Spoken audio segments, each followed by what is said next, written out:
தென்காசி மாவட்டம் மேலகரம் 14வது வார்டு பகுதியில் அடிப்படை வசதிகள் செய்து தராததால் பேரூராட்சி அலுவலக வாசலில் கோரிக்கை மனுக்களை அப்பகுதி மக்கள் வைத்து சென்றனர். குடிநீர், சாலை உள்ளிட்ட அடிப்படை வசதிகளை செய்து தர கோரி பலமுறை புகார் கொடுத்தும் நடவடிக்கை எடுக்காததால் ஆத்திரமடைந்த பொதுமக்கள் பேரூராட்சி அலுவலகம் முன்பு திமுக பேரூராட்சி மன்ற தலைவர், அரசு அதிகாரிகளை கண்டித்து முழக்கங்களை எழுப்பினர். மேலும் தாங்கள் கொண்டு வந்த மனுக்களையும் அலுவலக வாசலில் வைத்துவிட்டு சென்றனர். விநாயகர் சதுர்த்தியையொட்டி கடலூர் மாவட்டத்தில் பல்வேறு பகுதிகளில் வைத்து பூஜிக்கப்பட்ட 1000க்கும் மேற்பட்ட விநாயகர் சிலைகள் தேவனாம்பட்டினம் வெள்ளி கடற்கரையில் கரைக்கப்பட்டன.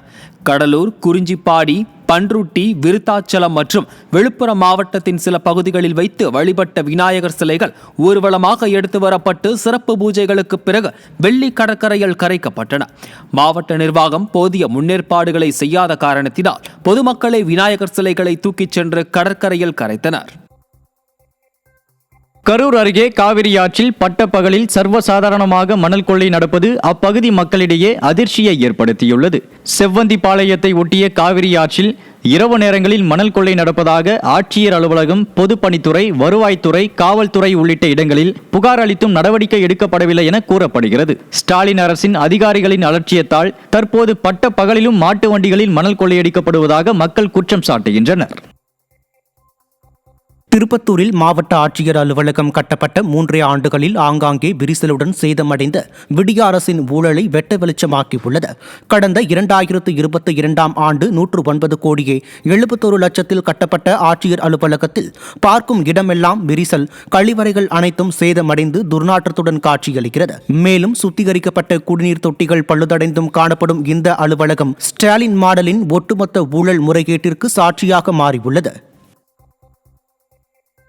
தூத்துக்குடி மாவட்டம் கோவில்பட்டி அருகே அடிப்படை வசதி செய்து தராத திமுக அரசை கண்டித்து மக்கள் சாலை மறியலில் ஈடுபட்டனர். கூசாலிப்பட்டியில் பிள்ளையார் கோவில் தெரு, மேற்கு தெரு பகுதிகளில் சாலை, வடிகால், மின்விளக்கு உள்ளிட்ட அடிப்படை வசதிகள் இல்லை என பலமுறை புகார் அளித்தும் நடவடிக்கை எடுக்காததால் ஆத்திரமடைந்த பொதுமக்கள் கோவில்பட்டி கடலையூர் சாலையில் மறியல் போராட்டத்தில் ஈடுபட்டனர். ஸ்டாலின் அரசின் அதிகாரிகள் அடிப்படை வசதிகளை கூட செய்து தராமல் மக்களை வஞ்சிப்பதாக குற்றம் சாட்டப்படுகிறது. திருப்பூர் மாவட்டம் உடுமலை காவல் நிலையத்தில் பல்வேறு வழக்குகளில் பறிமுதல் செய்யப்பட்ட வாகனங்களை விடியா திமுக அரசின் ஏவல்துறை ஏலம் விடாமலும் முறையாக பராமரிக்காமலும் நிறுத்தி வைத்து அரசுக்கு வருவாய் இழப்பை ஏற்படுத்துவதாக குற்றச்சாட்டு எழுந்துள்ளது. லஞ்சத்தில் திளைக்கும் கொள்ளை மாடல் ஸ்டாலின் அரசின் ஏவல்துறையின் அலட்சியத்திற்கு கடும் கண்டனம் எழுந்துள்ளது.